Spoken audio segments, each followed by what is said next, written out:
Snow Crash, Chapter 24. Hero is in his 20x30 at the U Store It. He's spending a little time in reality, as per the suggestion of his partner. The door is open so that ocean breezes and jet exhaust can blow through. All the furniture, the futons, the cargo pallet, the experimental cinderblock furniture, has been pushed up against the walls.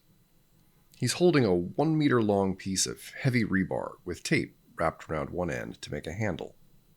The rebar approximates a katana, but it is very much heavier. He calls it redneck katana. He's in the kendo stance, barefoot. He should be wearing voluminous ankle-length culottes and a heavy indigo tunic, which is the traditional uniform, but instead he's wearing jockey shorts. Sweat is running down his smoothly muscled cappuccino back and exploring his cleavage. Blisters the size of green grapes are forming on the ball of his left foot. Hero's heart and lungs are well developed, and he's been blessed with unusually quick reflexes, but he's not intrinsically strong the way his father was. Even if he were intrinsically strong, working with the redneck katana would be very difficult. He's full of adrenaline, his nerves are shot, and his mind is cluttered up with free-floating anxiety, floating around on an ocean of generalized terror. He's shuffling back and forth down the 30-foot axis of the room. From time to time, he will accelerate, raise the redneck katana up over his head until it's pointed backward, then bring it swiftly down, snapping his wrists at the last moment so that it comes to a stop in midair. Then he says, "Next!" Theoretically. In fact, the redneck katana is difficult to stop once it gets moving. But it's good exercise. His forearms look like bundles of steel cables. Almost. Well, they will soon, anyway. The Nipponese don't go in for this nonsense about follow-through. If you strike a man on the top of his head with a katana, and you don't make any effort to stop the blade, it'll divide his skull and probably get hung up in the collarbone or the pelvis, and then you'll be out there in the middle of the medieval battlefield with a foot on your late opponent's face, trying to work the blade loose as his best friend comes running up to you with a certain vengeful gleam in his eye. So the plan is to snap the blade to a full stop just after the impact, maybe crease his brain pan an inch or two, then whip it out and look for another samurai. Hence, next! He's been thinking about what happened earlier tonight with Raven, which pretty much rules out sleep. And this is why he's practicing with the redneck katana at 3 a.m. He knows he was totally unprepared. The spear just came at him. He slapped at it with the blade. He happened to slap it at the right time, and it missed him. But he did this almost absent-mindedly. Maybe that's how great warriors do it? Carelessly, not racking their minds with the consequences? But maybe he's just flattering himself. The sound of a helicopter has been getting louder for some minutes now. Even though Hero lives right next to the airport, this is kind of unusual. They're not supposed to fly right near LAX. It raises evident safety questions. And it doesn't stop getting louder until it is very loud. And at that point, the helicopter is hovering a few feet above the parking lot, right out in front of Hero and Vitali's 20x30. It's a nice one, a corporate jet chopper, dark green, with subdued markings. Hero suspects that in brighter light, he would be able to make out the logo of a defense contractor, most likely General Jim's defense system. A pale-faced white man with a very high forehead come bald spot jumps out of the chopper, looking a lot more athletic than his face and general demeanor would lead you to expect, and jogs across the parking lot directly toward Hero. This is the kind of guy Hero remembers from when his dad was in the army. Not the grisly veterans of legends and movies, just sort of regular 35-year-old guys rattling around in bulky uniforms. He's a major. His name, sewn onto his BDUs, is Clem. Hero protagonist? The same. Juanita sent me to pick you up. She said you'd recognize the name. I do recognize the name, but I don't really work for Juanita. She says you do now. Well, that's nice, Hero says. So I guess it's kind of urgent? I think that would be a fair assumption, Major Clem says. Can I spare a few minutes? Because I've been working out and I need to run next door. Major Clem looks next door. The next logo down the strip is The rest stop. The situation is fairly static. You could spare 5 minutes, Major Clem says. Hero has an account with the rest stop. To live at the You Store It, you sort of have to have an account. So he gets to bypass the front office, where the attendant waits by the cash register. He shoves his membership card into a slot, and a computer... He shoves his membership card into a slot, and a computer screen lights up with 3 choices. M, F, Nursery, Unisex. Hero slaps the M button. Then the screen changes to a menu of 4 choices. Our special limited facilities, thrifty but sanitary. Standard facilities, just like home, maybe just a little better. Prime facilities, a gracious place for the discriminating patron. The lavatory Grand Royale. He has to override a well-worn reflex to stop himself from automatically punching special limited facilities, which is what he and all the other You Store It residents always use. Almost impossible to go in there and not come in contact with someone else's bodily fluids. Not a pretty sight. Not at all gracious. Instead, what the fuck? Juanita's gonna hire him, right? He slams the button for Lavatory Grand Royale. He's never been in here before. It's like something on the top floor of a luxury high-rise casino in Atlantic City, where they put day trippers from South Philly after they blundered into the mega jackpot.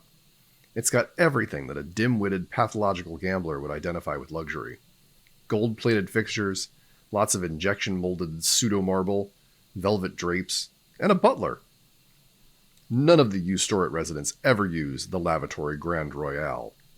The only reason it's here is that this place happens to be across the street from LAX. Singaporean CEOs who want to have a shower and take a nice leisurely crap with all the sound effects, without having to hear and smell other travelers doing the same, can come here and put it all on their corporate travel card. The butler is a 30-year-old Central American whose eyes look a little funny, like they've been closed for the last several hours. He's just throwing some improbably thick towels over his arm as Hero bursts in. Gotta get in and out in 5 minutes, Hero says. You want shave? The butler says. He paws at his own cheeks, suggestively, unable to peg Hero's ethnic group. Love to. No time. He peels off his jockey shorts, tosses his swords onto the crushed velvet sofa, and steps into the marbleized amphitheater of the shower stall.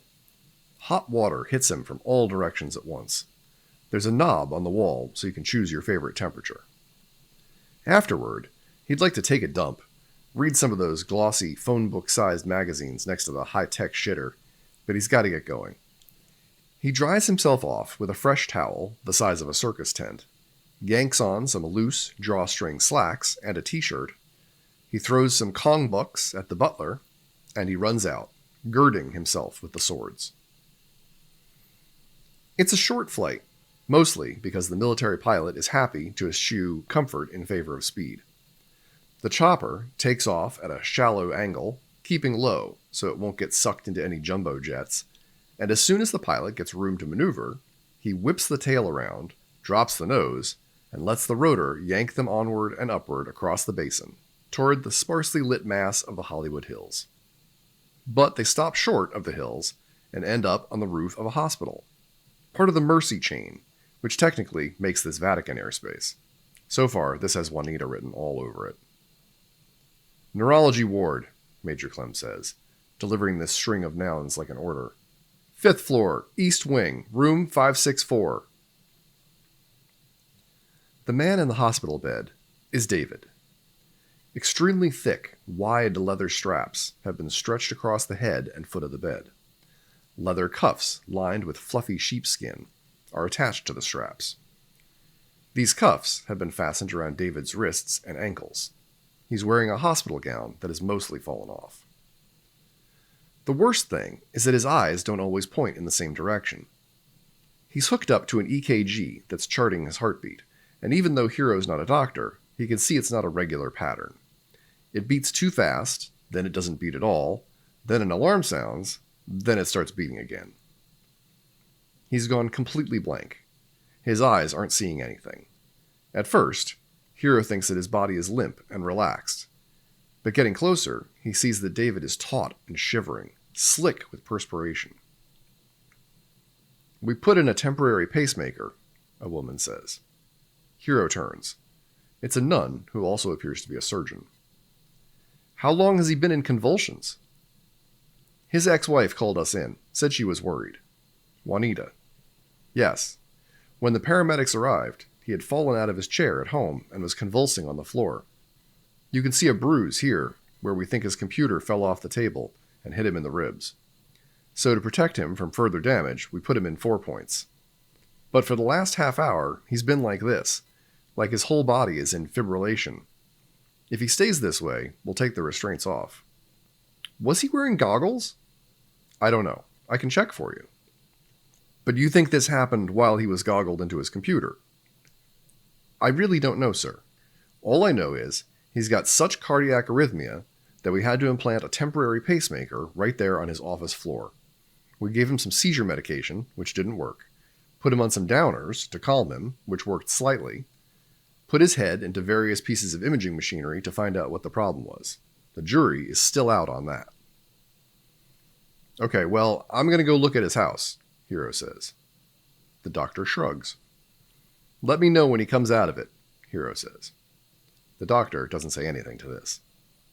For the first time, Hiro realizes that David's condition may not be temporary. As Hiro is stepping out into the hallway, David speaks. "I ni em ma ni a gi ni mood ma dam e ne im a an ki ga I gi a ga gi." Hiro turns around and looks. David has gone limp in the restraints, seems relaxed, half asleep. He's looking at Hiro through half-closed eyes. "I ni em dam gal nun na agi I nen em mu un abzuka agi a." David's voice is deep and placid, with no trace of stress. The syllables roll off his tongue, like drool. As Hiro walks down the hallway, he can hear David talking all the way. "I gi en nu ge en os sutur ra lu za re zi em nan men." Hiro gets back into the chopper. They cruise up the middle of Beechwood Canyon, headed straight for the Hollywood sign. David's house has been transfigured by light. It's at the end of its own little road at the summit of a hill. The road has been blocked off by a squat, frog-like Jeep thing from General Jim's, saturated red and blue light sweeping and pulsing out of it. Another helicopter is above the house, supported on a swirling column of radiance. Soldiers creep up and down the property, carrying handheld searchlights. "We took the precaution of securing the area," Major Clem says. At the fringes of all this light, Hiro can see the dead organic colors of the hillside. The soldiers are trying to push it back with their searchlights, trying to burn it away. He is about to bury himself in it, become a single muddy pixel in some airline passenger's window, plunging into the biomass. David's laptop is on the floor next to the table where he liked to work. It's surrounded by medical debris. In the middle of this, Hiro finds David's goggles, which either fell off when he hit the floor or were stripped off by the paramedics. Hiro picks up the goggles. As he brings them up towards his eyes, he sees the image, a wall of black and white static. David's computer has snow crashed. He closes his eyes and drops the goggles. You can't get hurt by looking at a bitmap. Or can you? The house is sort of a modernist castle with a high turret on one end. David and Hiro and the rest of the hackers used to go up there with a case of beer and a hibachi and just spend a whole night eating jumbo shrimp and crab legs and oysters and washing them down with beer. Now it's deserted, of course. Just the hibachi, which is rusted and almost buried in gray ash, like an archaeological relic. Hiro has pinched one of David's beers from the fridge, and he sits up here, for a while, in what used to be his favorite place, drinking his beer slowly, like he used to, reading stories in the lights. The old central neighborhoods are packed in tight below an eternal organic haze. In other cities, you breathe industrial contaminants, but in LA, you breathe amino acids. The hazy sprawl is ringed and netted with glowing lines, like hot wires in a toaster. At the outlet of the canyon, it comes close enough that the light sharpens and breaks up into stars, arches, glowing letters. Streams of red and white corpuscles throb down highways to the fuzzy logic of intelligent traffic lights. Farther away, spreading across the basin, a million sprightly logos smear into solid arcs, like geometric points merging into curves. To either side of the franchise ghettos, the low glow dwindles across a few shallow layers of development and into a surrounding dimness that's burst here and there by the blaze of a security spotlight in someone's backyard. The franchise and the virus work on the same principle. What thrives in one place will thrive in another. You just have to find a sufficiently virulent business plan, condense it into a 3-ring binder, its DNA, Xerox it, and embed it in the fertile lining of a well-traveled highway, preferably one with a left-turn lane. Then, the growth will expand until it runs up against its property lines.